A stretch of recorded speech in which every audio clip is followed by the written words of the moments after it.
off. Is this thing on?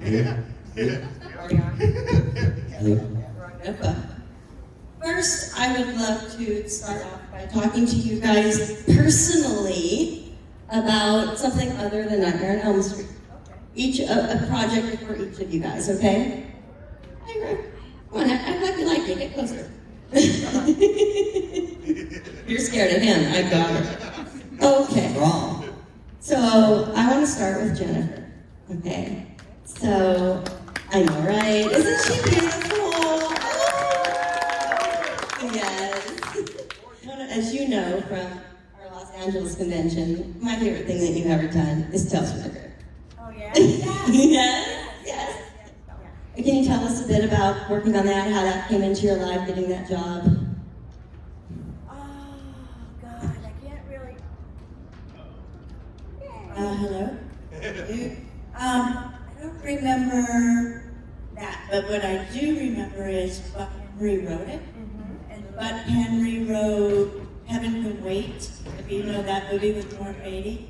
And oh my God, and I remember he said to me, because I had done a previous film called Delusion, where I show my tits. So, and when we were working, he said, oh, that scene in the bathroom, you know, because I was taking a shower or something. And he was like, I just love that scene. I was like, oh my God. And then I remember Kathy Ireland, the great model of our day. She was completely silent, never spoke a word. Yeah. And also I remember Mimi Rogers just being in love with her and just kind of being a little jealous she was married to Cruz. But that's, you know, that was before we knew her. Yeah, right? Yeah. Yeah, but no, and I still, you know, he had such beautiful hair. And yeah, and the story was really good because it just shows you that, like, to be ambitious and to win a beauty contest, what you won in that was to be Miss Autopsy. So, so the winner actually lost. So I got second place, I think, and so I, yeah. Does it sound weird? It's weird. Cutting in and out a little bit. Welcome. Roger's here. Welcome. Just can't speak. Got a chair right over here. I knew you guys didn't like me. There's a chair for you right here. What was that? There's a chair for you right here. The chair. Okay, you want to sit behind me? Hi. This is for my friend. He's coming. Okay. All Ever right. since I started talking, they don't like me. Ken. No solicitors. Oh, I did that, didn't I? So I'm sure you all don't remember if I don't remember. First of all, I want to thank you all for inviting us here. We split the beat. And I have a question. Did you show both kids? Just kidding. All three. Okay. What was it? How did that happen? Did they just call you and say, hey, be in our little movie? Melissa Rose is in it? Melissa Rose is the one that called me and got me in it. Oh, really? And it was with Beverly. And so Return of the Living Dead. So I did it, and it was a very. Were you in it? Did you do something about it? No, but I know a lot of people that were involved behind the scenes. Oh, okay. Well, I own it on DVD. It was a wonderful movie. I just want to see it. I haven't seen it yet. So You were hilarious. I was. Yes. I don't even remember the movie. You gotta watch it. Anyway, I gotta watch it. I mean, I put it on my schedule, so I don't know what else to say. Except that, you know, I have a comic book. I just wrote a comic book, and we're going to do a film of it. So come by my table and pick up my comic book. So and I'm going to pass this on to the great, powerful Mr. Ira. Ira, can you please tell us about Elvira? Ira. the coolest chick in the whole wide world. Is she My as wife. kind as everyone says? She was very kind. She was so witty. Had a great time auditioning for it. She was there at callback. There was like 30 of us. Chris Cam and I went to lunch, came back for the audition again. But she was awesome. And then I remember working on the show at Warner Brothers at 5 a.m. I had an early call. And I'm walking to Crafty to get a coffee. It's early. And I hear blasting out of a trailer, "Welcome to the jungle." Guns N' Roses just blasting. I'm like, who the? Of course, it's Cassandra Peterson. She's just an amazing person. We still text to this day, jokes back and forth. Yeah, like Happy Halloween, Cassandra. And she writes to me, "You're my best friend." So she's awesome. And I got to work with Edie McClure. It was great. So many legends in that movie. And upcoming stars. I mean, I'm a big swing music fan. Scotty Morris from Big Bad Voodoo Daddy was in it. And I was like, yes. Bradley, tell us about Fire in the Sky. Fire in the Sky. I know that it's like bouncing back, so it's hard for us to hear each other. The experience, I've been very fortunate that a lot of the films that, the guy here was just talking about, you really bond and have a great group of people. I've been fortunate in most of the things that I've done to have. You hear me? Yeah, I hear you. So, I mean, the best part about Sky was, like Craig Shepard. And we had done a film before Fire in the Sky called Eye of the Storm. And that's where we met. We played brothers. We got to work with Dennis Hopper, who we both really were excited to work with. And then when, the way a lot of these films work, I think you know that they want the biggest star names they can get for the roles, and then it kind of trickles down to them. And so I've been fortunate to do both lead roles and characters. And so I had met Rob Lieberman, the director, to play Bobby. But he was really trying to get somebody to play Travis Walton.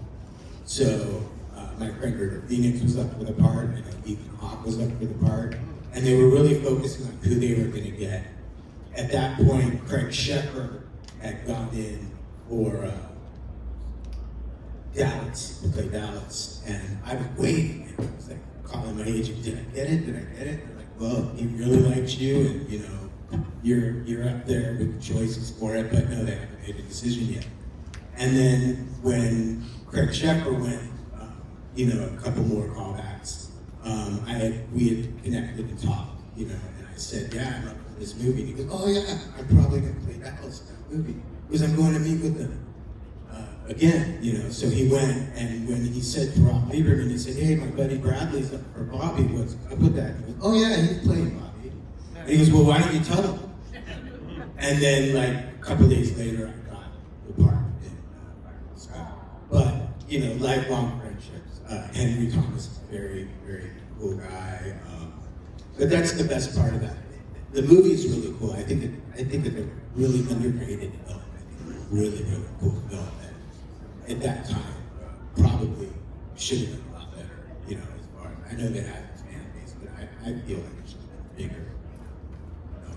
But very cool. And Rodney. Hello. So you were in one of the few times I actually enjoyed a remake, and that was I Spit on Your Grave. Yes. Can you tell us how that came into your life? Like a thunderbolt.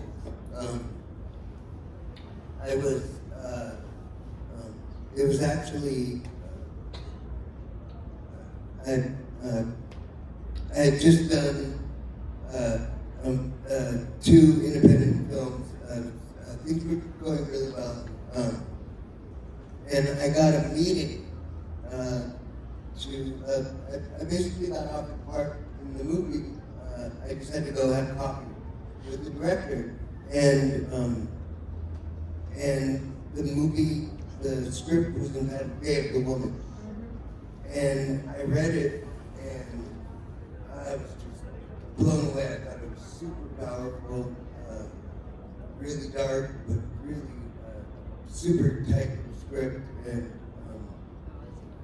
And I went and met with Stephen Monroe, who's an incredible director.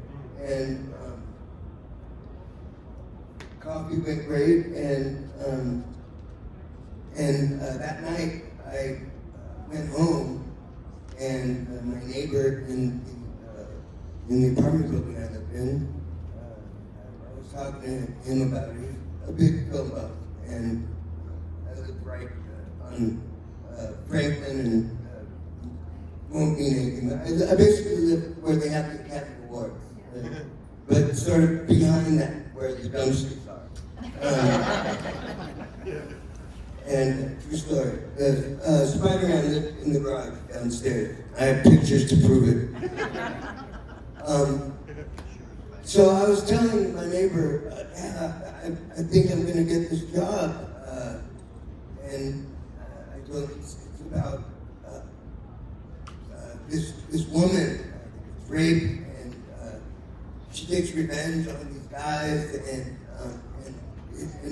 he's going, and he says, what's it called? It's called Day of the Woman.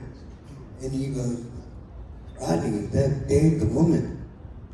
I think that's the original title of I Spit on Your Grave. No. This is called Day of the Woman. Day of the Woman is the original title. I Spit on Your Grave. So I didn't even know what I was getting into until I knew what I had gotten into. And, which was an incredible acting experience, because the scenes in that movie, you really had to go for it. And the ensemble cast was incredible, and it took a lot of trust. And we were out in the bayou of Louisiana, and it was one of the most rewarding acting experiences I've ever had. Which was hard to say about that subject matter. But it was early aggressive agro-feminist piece, and I think it's one of the most underrated films I've ever worked on. And I know that one day it will find its place in the pantheon of great horror, and it is one of the few remakes that is probably way better than the original. Yeah. It's a real movie, very tight. They definitely didn't ruin it like they do with a lot of these remakes, right? Nightmare on Elm Street. Wait, do we have some Nightmare on Elm Street remake fans in here? Get out! Yeah, I agree with that. Yeah, okay. Okay. Not you. Okay, do we have any audience questions? I know we must.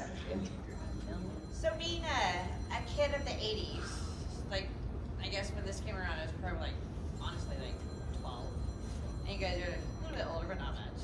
I mean, did you go hang out with your friends and watch these movies and just watch the expressions in the crowd of everybody reacting to the kills in this? Or, for me, being 12 years old in a theater, everybody going, oh my God! You guys participating in it. Did you go to the theater with your friends and watch this? Go ahead. I was working on a movie. While working on Nightmare, I found out that I booked a job called Illegally Yours, which I got to play Rob Lowe's brother. Peter Bogdanovich directed, and this was being shot in St. Augustine, Florida. And I missed the premiere, so I ended up going to see the movie with some cast friends. It was really cool. That was my first experience seeing it in the movie, and then there were a couple people that saw me, recognized me, and one little girl goes, "She cried when you died." So it was really cool to get to see it. And I saw it with Kim Myers, who was in Nightmare on Elm Street too. Because she was in Illegally Yours. That's how we met. I was too busy watching myself. It was just such such a fun time because, like, you know, it was like the throwing popcorn time and everybody just talking Yeah, and trash talking back to the screen. Yeah, Yeah, it's that a was fun kinda like, time. don't do it, girl. You guys made one of the best movies back in that time, and so it'd just be cool to like be part of the audience. I don't know if you guys remember, but we were here like 10 years ago in the summertime, and they had a screening outside. They put boards over the pool, and they had a giant. It was like a giant outdoor movie theater, and they played Nightmare on Elm Street 3 and 4. Was it 3?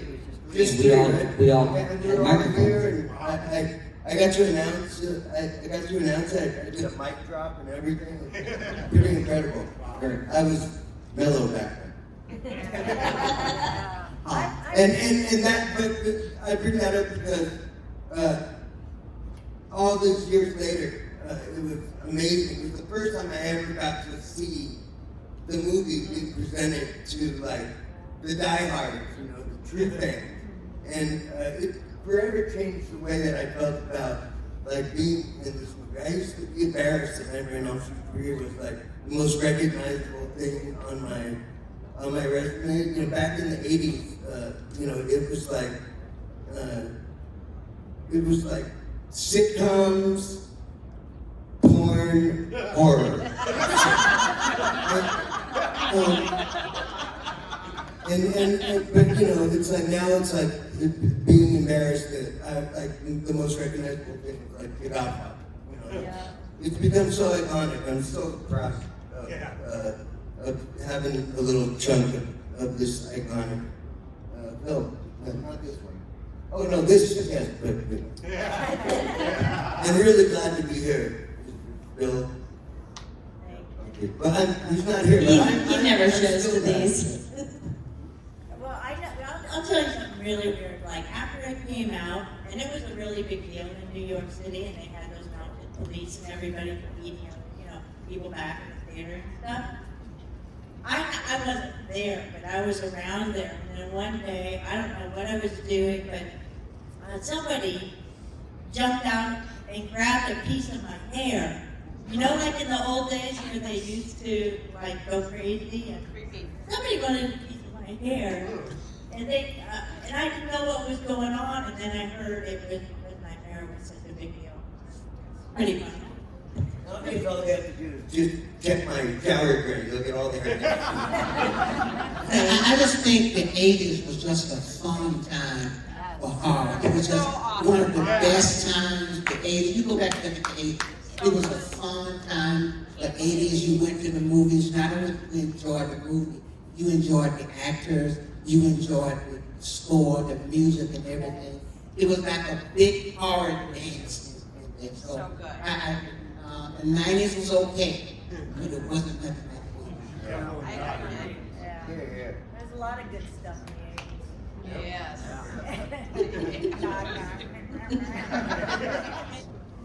Questions for Jennifer. How long did it take you to get your hair? 2 minutes with my baby fine hair. Yeah. But they put unflavored gelatin in the spray bottle. No, just unflavored gelatin with hot water. Did this. Said like do this. And then I just went up. Really? Yeah. And it was like no big deal at all, which is great, good because we have to rush on the set, right? Rush. So yeah. Do you think? What a rush. Do you think you could do mine on Sunday?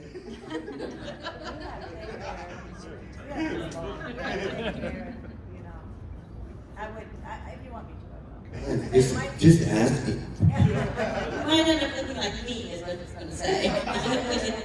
It did not take 2 minutes to put on my makeup. It took a lot. Yeah, for sure. Brian? Hi. Hi, Brian. Everybody knows Brian. Brian, everybody, this is Brian. Brian. The makeup artist extraordinaire. Yes. My Stop. I'll be doing makeup in the lobby for Comic-Con. I just want to say that all of your characters in this movie particularly are so iconic. We can all relate to one or even more of your characters. I'm so curious to know do you have the same relationship with your characters? Do you love your characters as much as we do? And something specifically for Rodney, young man. In the Never Sleep Again documentary, you mentioned that a lot of prepubescent and pubescent boys wrote you about the naked nurse scene and said, yeah, this made me realize I was interested in women. Well, it kind of did something different to me, so thank you.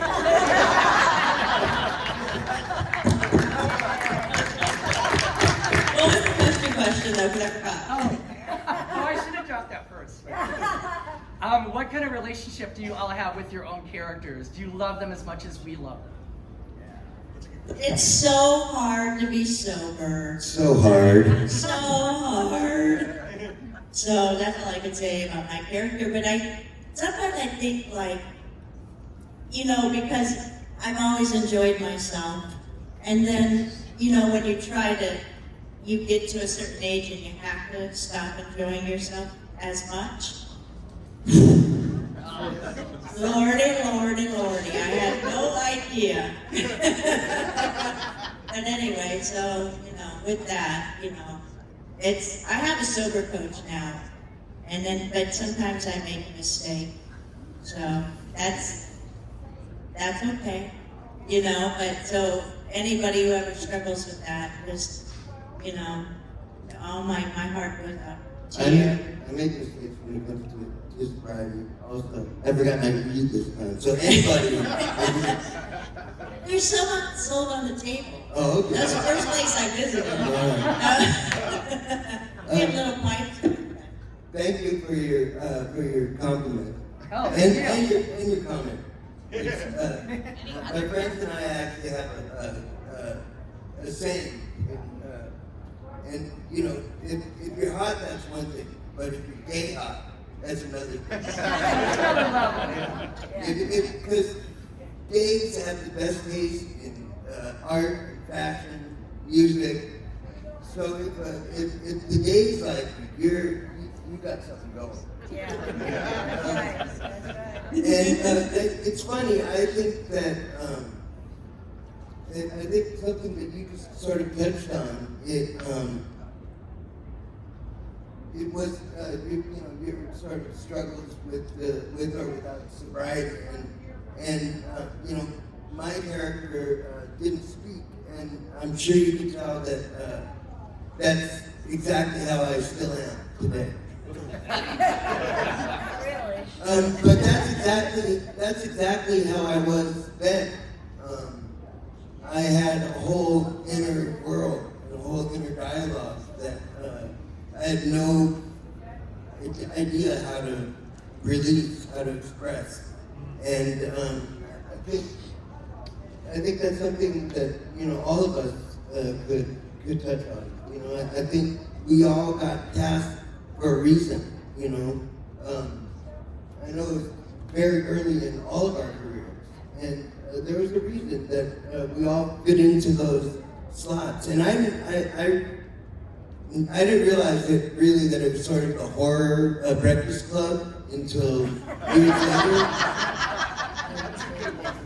And like you said, there's something for every person, every personality trait is sort of represented, and it's pretty great to be not to be all Right.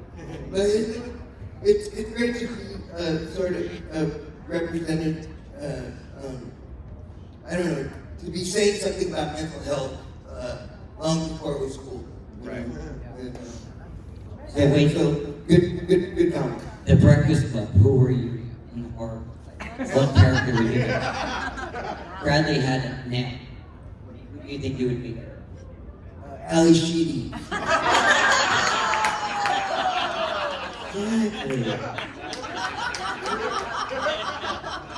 I saw a question in the back somewhere. Yeah. First off, thank you all for being here. You all really appreciate you showing here. Thank you. And then, second of all, so at a time when safety was not paramount in the 80s, what would you say the most dangerous thing the director had you do and that you actually did it? On Nightmare? Nightmare. It was the feathers in the padded room. Because when we started screaming, we realized after a scream, you inhale. And that's when you suck in the feather. So you had to scream, kind of like, oh, there's shit in the air. So that was the most real dangerous, I think. And the stinky pig. Well, the pig, it didn't do anything but stunk. You know what I mean? I would say after all these years, in those early years in the 80s, breathing in the smoke up the room, I don't know how healthy that was, and gluing all this stuff on my skin and the toxicity and everything.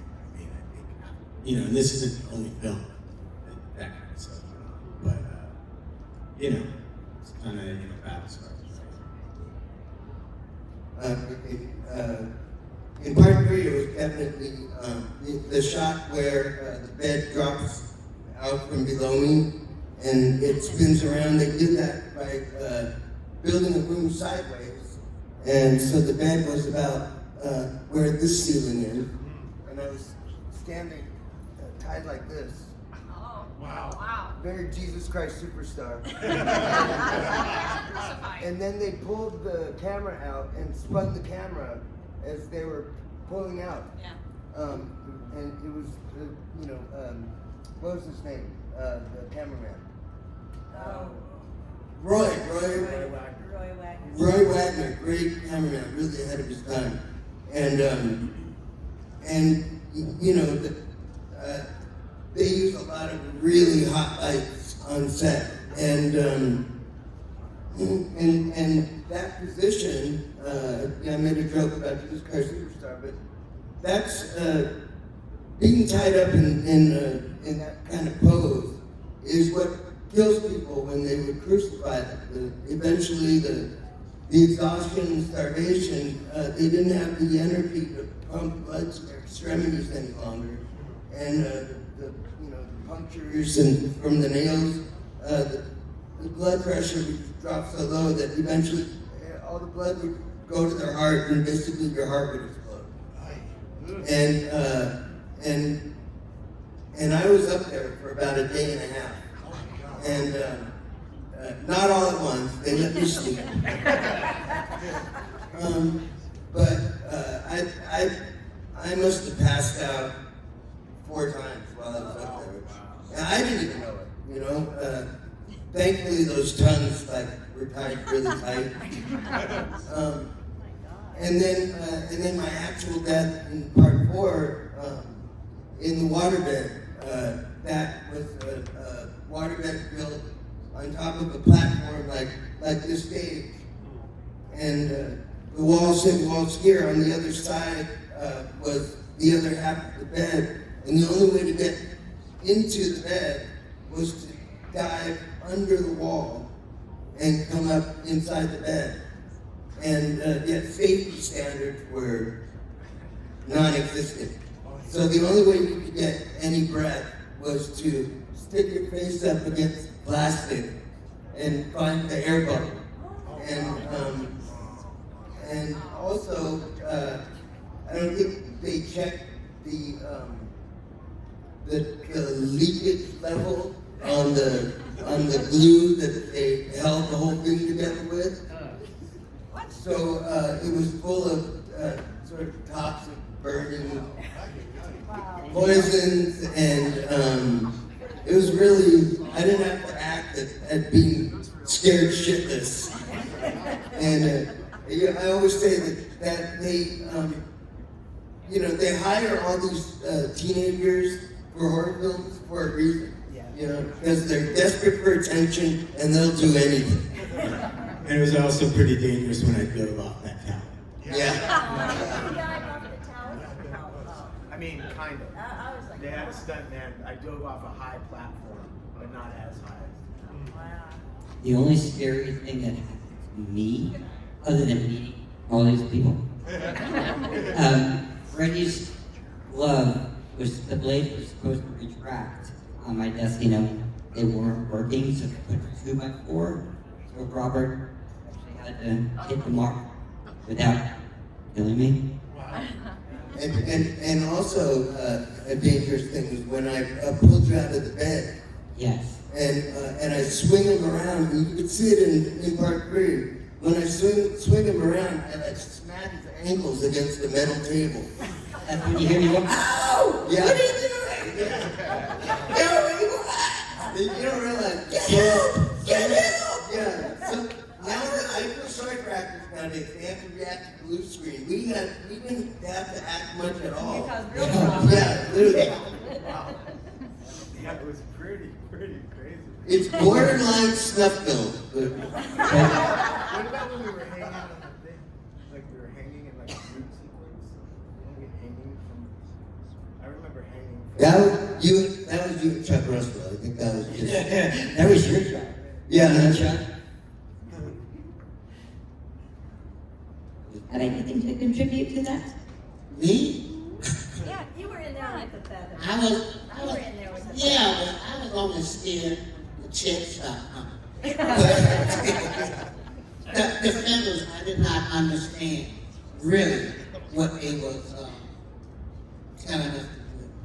So when the knives started coming in, I was really scared. And I was saying, oh shit, you know, really.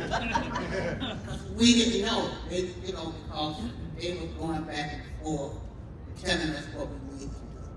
And so and then it started throwing all those feathers up in there, and it started cutting for real. And all that was real. He wasn't acting man. Wow. Yeah. So, and they was really shocked too. So, but we were supposed to stay in the center. But, some of the guys who was cutting forgot what the center was. Wow. So they were like really close. So for me, we was happy when they said cut. Did we do it twice? No. No. We can't do anything twice. We could only do it once. That was the pressure. We have time for one more audience question. Do we have any in the back over there? Yes. Yes. Oh, it's me? Yeah. So my question is, it's for all of you. How were you feeling, or what was your reaction when you found out you got the part in this amazing franchise? That's a good question. For me, I did, for a lot of the things you do, I probably agree. You don't know what it's going to be. That's why it's so cool that after all these years, I'm so grateful that it resonates.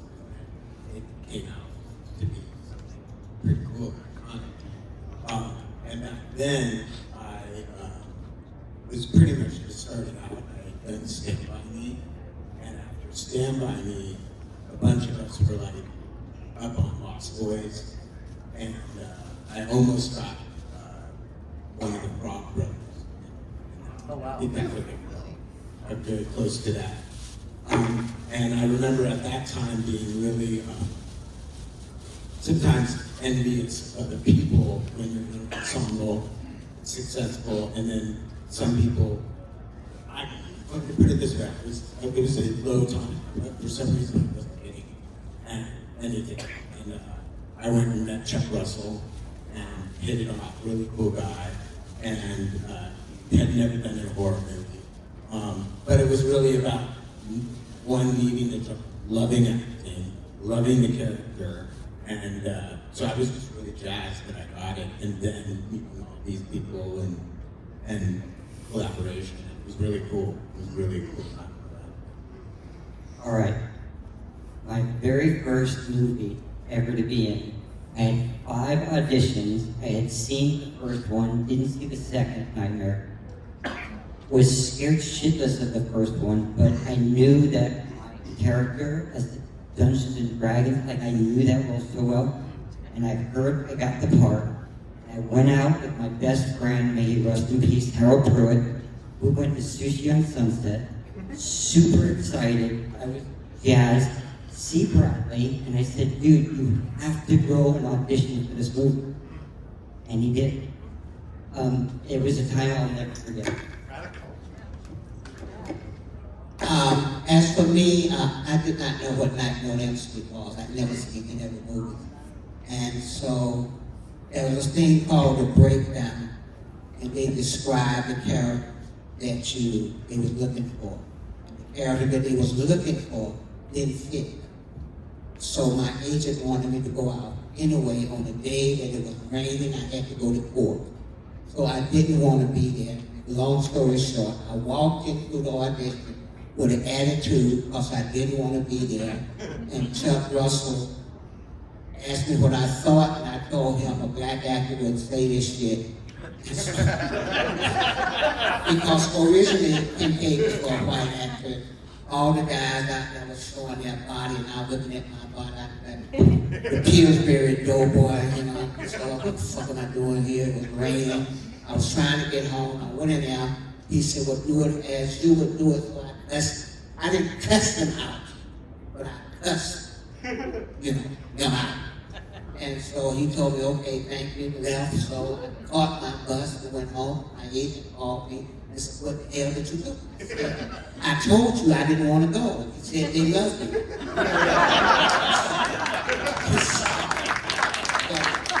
Word to the wise, that didn't work well when I went on the next audition. Wow. I just love the early part of my career because all that teenage angst just went right into every part I ever did. So. I mean, I think we're getting close to wrapping this up. Am I right? I don't want to take your job, but I think, I just think what Ken says is, the moral of the story is be yourself. I don't think any of us tried too hard to get this job, and I've got probably close to 100 credits on IMDb, and I didn't really try very hard to get any of them.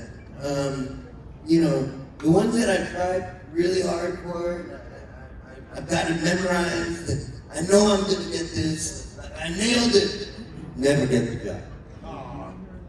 The job where I go and I don't care that much about it, or I'm not that well prepared, or what I'm saying is when it's meant to be, it's meant to be. And all of us are sitting up here because we're meant to be sitting here, and I think what speaks most to that is all those jobs I've had as an actor, you always say at the end of the movie, man, we're gonna be friends forever. Because you're working with people on the set, it's a real foxhole sort of camaraderie and a real sort of band of brother and sisterhood, and I don't end up having dinner with any of those people. But I can't count the number of dinners I've had with these people right here. I can. Well, yeah, because you never come to dinner, man. That's the one last thing.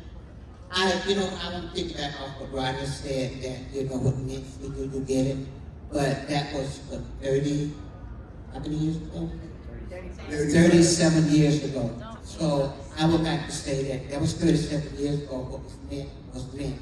But 37 years later today, we're here because of you. Yeah. And you put us up here. I thank you.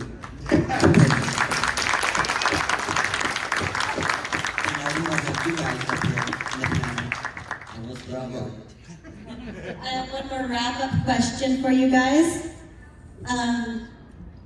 Besides, don't fall asleep. If you could give your character a piece of advice, what would it be? Avoid the orderly. Stay away from the med card. Don't run at Freddy. Use your powers far away. Don't hang out with your friends. Take your back ass back to the hood.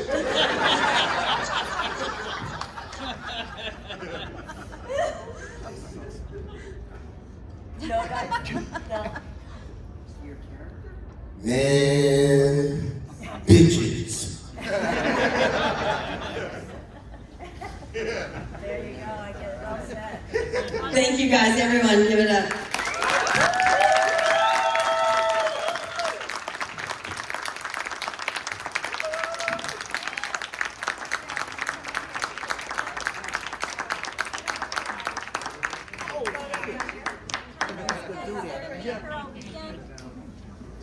Are you guys all gonna be here all weekend? Yes. Finally! It's always the Nightmare Girls and not the Nightmare Guys. That's awesome. Come by our table. Don't forget to tip the waitress. Jen's here. All right.